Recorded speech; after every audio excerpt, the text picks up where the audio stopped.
सबसे ज्यादा बुरा हाल मध्य प्रदेश का है, जहां लगातार बारिश से आफत बनी हुई है। मौसम विभाग ने 5 जिलों में ऑरेंज और 12 जिलों में येलो अलर्ट जारी किया है। आपको बता दें, इन इलाकों में भारी बारिश होने की आशंका जताई जा रही है। उधर बाढ़ बारिश के बीच लोगों के रहने के साथ ही खाने पीने का भी संकट अब खड़ा हो गया है। ये 3 तस्वीरें मध्य प्रदेश से लगातार हम आप तक पहुंचा रहे हैं। बाढ़ और बारिश से मध्य प्रदेश का बुरा हाल।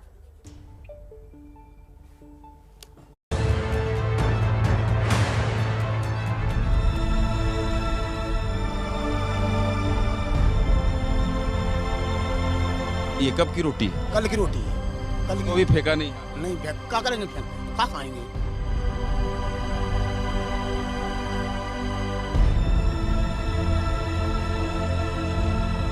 तो क्या खाएं? अभी कुछ नहीं खाए, भूखे पड़ गए। कहीं जाएंगे ना, मरेंगे यहीं, मरेंगे यहीं, जिएंगे। जिनकी जान पहचान है उनके यहाँ तक आते हैं डॉक्टर, न मंत्री, जो कुछ है।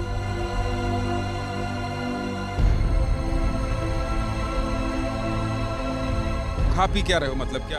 यही नमकीन फमकीन तो खाए तो रहे। बना है, ये चना खा रहा है, चना। बेबसी, बदनसीबी, बदहवासी और बदकिस्मती, इन सब का दर्द कितना सालता है, अगर ये सचमुच में जानना है तो भिंड के इन बाढ़ पीड़ितों के चेहरों को देखकर सिर्फ महसूस करने की कोशिश कीजिए।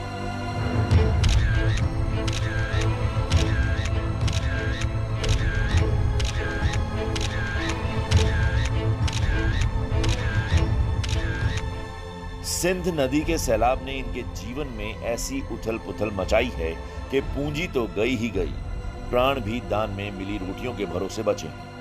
कितनी कठिन हो गई है जिंदगी, और कैसे अब इस बात का लोग इंतजार कर रहे हैं कि कोई राहत भरी खबर आए। वो सब देख के बिल्कुल कुछ बताने की स्थिति में नहीं हूं, लेकिन करना पड़ेगा और दिखाना पड़ेगा। सोचिए कि इनकी उम्र 100 साल है, करीब 100 साल है, इनको पकड़कर बैठना पड़ रहा है। ये कुछ बोल नहीं सकती हैं, और अब बारिश तो नहीं है, लेकिन इस ट्रैक्टर में जिस तरह से ये पॉलीथीन लगाकर, ये काली पॉलीथीन लगाकर, और अब धूप है यहाँ, अब धूप है। मैं बार बार कह रहा हूँ, बाढ़ से आई तबाही का मंजर हम आपको दिखा रहे हैं।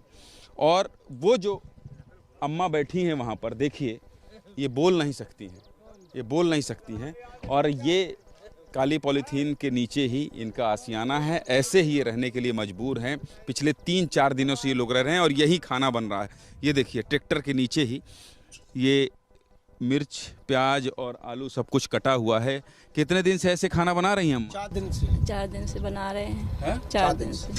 तो अब बारिश तो नहीं हुई 4 दिन से? भाई ये बारिश हुई है, परसों बारिश हुई थी, परसों बारिश हुई थी। कैसे बन रहा था खाना? बस ऐसे ही बना रहे थे, ऐसी व्यवस्था, यही व्यवस्था है।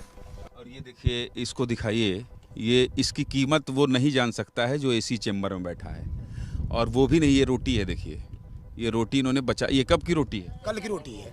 कल को भी फेंका नहीं आप? नहीं फेंक, क्या करेंगे? फेंक अन्न फेंका नहीं जा तो क्या खाएंगे?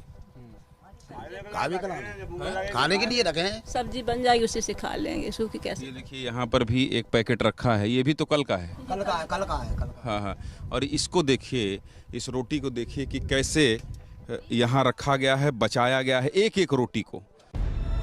जी, यही कड़वा सच है। जिंदगी की जद्दोजहद अब सूखी रोटियों के इर्द गिर्द आकर सिमट गई है, और दो तरफा मार तो जगराम कुशवाहा जैसे उन लोगों पर पड़ी है जिनके सिर पर पहले से लाचारगी का बोझा है।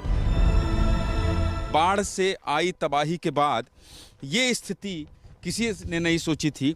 इनके पैर में रॉड लगा हुआ है, इनका पैर टूटा हुआ था। कैसे टूटा था आपका पैर? यही उधर रहे थे, ऊपर से नीचे, ऊपर से नीचे उधर टूट गया बाढ़ में। हाँ, पहले टूटा तो सरिया बैठे लो आए, फिर बाढ़ तो अभी अब कब से ऐसे लेटे हैं आप यहाँ? 4-5 दिन हो गए। 5 दिन से आप ऐसे ही हैं? हाँ, यहीं पे, कहीं जा नहीं सकते, कहाँ जाएंगे? और डॉक्टर वॉक्टर कोई ये पक तो मतलब ठीक है, सूख रहा है? आए यहाँ तक नहीं आए, उधर ही चले गए, वहाँ से हम बुलवाए तो आए नहीं हमारे पास। जो बड़े आदमी हैं, जो लोग बड़े आदमी हैं, जिनके जान पहचान है, उनके यहाँ तक आते हैं डॉक्टर, न मंत्री जो कुछ हैं, सभी मंत्री के वे भतीजे सभी लोग जहाँ जिसकी पहुँच है ऊंची उसके पास जाते हैं। भिंड की सड़क पर गुजारा कर रहे बाढ़ पीड़ितों की कतार 10 किलोमीटर से भी ज्यादा है और इसमें कई जगराम कुशवाहा हैं। फर्क बस इतना है कि सबकी अपनी अपनी अलग अलग लाचारगी। खाना कोई लेके आया? प्रशासन के लोग आए? नहीं आए? नहीं आए कोई, मैं खुद ही बना रहा हूँ ऐसे ही। यहाँ पे जो हो रहा है मेरे से खाना खा रहे हैं। यहाँ पे छोटे बच्चे भी, ये देखिए, ये रोटी बन गई है, इसलिए बच्चे के हाथ में है और बच्चा खा रहा है। ये तस्वीर अच्छी है, ये तस्वीर अच्छी है कि कम से कम ये थाली है, इसमें अचार है केवल, लेकिन इनके पास कम से कम राशन है और ये आटा दिखाई दे रहा है, तो ये खाना तो खा पाएंगे।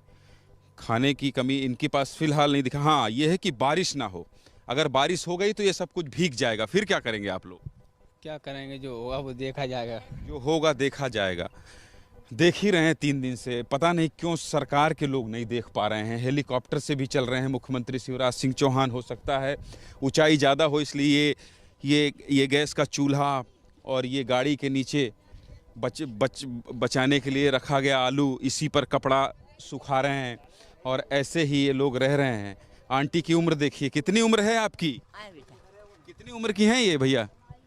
ये हो गई करीब 90-95 साल की। कितने दिन से यहाँ हैं? कितने दिन से? अब तीसरा दिन है आज यहीं पर। और ये सोती कहाँ है रात?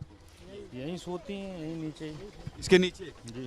तो ये यहाँ तो सांप बिच्छू का भी खतरा होगा। जो भी है अब आपदा है, सभी के लिए है। ये कितना ढाढ़स है, देखिए। क्या नाम है आपका? मेरा नाम सोनेंद्र सिंह। सोनेंद्र सिंह ने जो एक बात कही, मैं आपको साधुवाद करता हूँ कि ये आपदा है, मतलब ये एक तो खुद से तैयार हैं इस पूरी परिस्थितियों का सामना करने के लिए, लेकिन जो लोग देख रहे हैं उन्हें भी सोचना चाहिए। ये पूरा गांव का गांव जो है इसी तरह से यहाँ बसा हुआ है। और इन तस्वीरों को दिखाइए दुर्गेश, इन तस्वीरों को दिखाइए। खाना मिला? खाना खाया बेटा? क्या क्या खाना खाया? चाट लो। हाँ, चाट लो। क्या कह रहा है ये? चाय दूध। अच्छा, चाय दूध मिला है? मिला है आपको? ये बच्चे हैं और ये बुजुर्ग हैं। इन बुजुर्गों की तस्वीर देखिए और ये रात को सोचिए, ये बीहड़ जैसा पूरा है। तो सब कुछ डूब चुका है, लेकिन कुछ लोग अब भी हैं जिनकी आस बाकी है और यही वो लोग हैं जिनकी वजह से दूसरों का भरोसा भी कायम है, लेकिन सिर्फ ऊपर वाले पर। नीचे वालों से तो सिर्फ नाराजगी है। कोई व्यवस्था नहीं है यहाँ, ना कोई व्यवस्था, नेता आया ना कोई अधिकारी आया। कोई नहीं आया नेता, ना कोई नेता, मंत्री संतरी विधायक तक नहीं आए यहाँ। एमपी सरकार के मंत्री बाढ़ प्रभावित इलाकों में कैंपिंग कर रहे हैं, सांसद भी दौरे कर रहे हैं, फिर भी सब तक पहुंचना मुश्किल हो रहा है। लेकिन लोगों की शिकायत भी जायज है, क्योंकि मुसीबत में माननीय सुध नहीं लेंगे, संभालेंगे नहीं, तो फिर आम आदमी आसरा रखे किससे?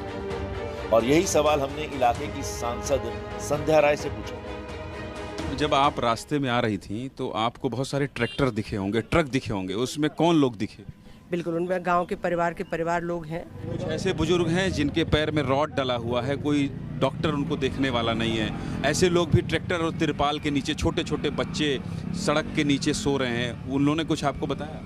नहीं, मैं उनसे भी जाके मिलती हूँ और जो भी मदद शासन से मेरी तरफ से मैं बिल्कुल उनसे मिलकर बात करती हूँ। अभी एबीपी न्यूज़ से आप आश्वासन दे रही हैं कि आप उनसे मिलेंगी, उनकी बात सुन? अरे आप बिल्कुल मेरे साथ चलिए, मैं अभी उनसे मिलके उनसे चर्चा करके ही निकलूंगी, आप चिंता नहीं करिए। एबीपी न्यूज ने मुद्दा उठाया तो मुहिम रंग लाई। सांसद महोदया जिस गांव का दौरा करने आई थी, वहां से निकलकर एबीपी न्यूज की टीम के साथ सीधे वहां पहुंची जहां के लोगों को भी उनकी जरूरत थी।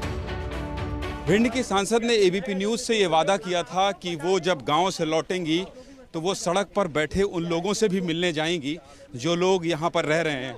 और सांसद जो है वो अब रोड में बैठे लोगों से मिल रही हैं और खुद भी बारिश में भीग चुकी हैं पूरी तरह से। और उन्होंने कहा था एबीपी न्यूज़ से कि आप हमारे साथ चलिए, हम उन तक जाएंगे, उनसे बात करेंगे, उनकी समस्या को जानेंगे। अभी पूरे गांव का दौरा, जिस गांव के लोग, ये तमाम लोग सड़क के किनारे हैं, उस गांव का दौरा करके आई हैं और बारिश में भीग चुकी हैं और अब लोगों का हाल जान रही हैं भिंड की सांसद संध्या राय। और क्योंकि यहाँ दिक्कत आएगी, आप रोड पे बैठी हैं किसी कॉलेज में, किसी शासकीय भवन में, नहीं आप बता देंगे 3 4 5 जगह चिन्हित किए हैं प्रशासन ने, आप सब वहाँ पहुँच जाइए और वहाँ सारी व्यवस्था अरेंज करा देंगे जब तक ये सारी चीजें ठीक नहीं हो जाती। एमपी में बाढ़ बारिश की वजह से भारी तबाही हुई है, हजारों लोगों का सब कुछ उजड़ चुका है। ऐसे में जरूरत है लोगों में फिर से भरोसा जगाने की, और ये तभी हो सकेगा जब जनप्रतिनिधि अपने दौरों को सिर्फ रस्म अदायगी तक सीमित न रखें, बल्कि इनके पुनर्वास के लिए काम भी करें।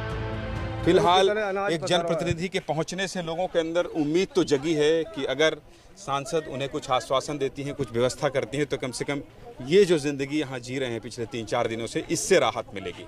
कैमरा पर्सन दुर्गेश साहू के साथ ज्ञानंद तिवारी, एबीपी न्यूज।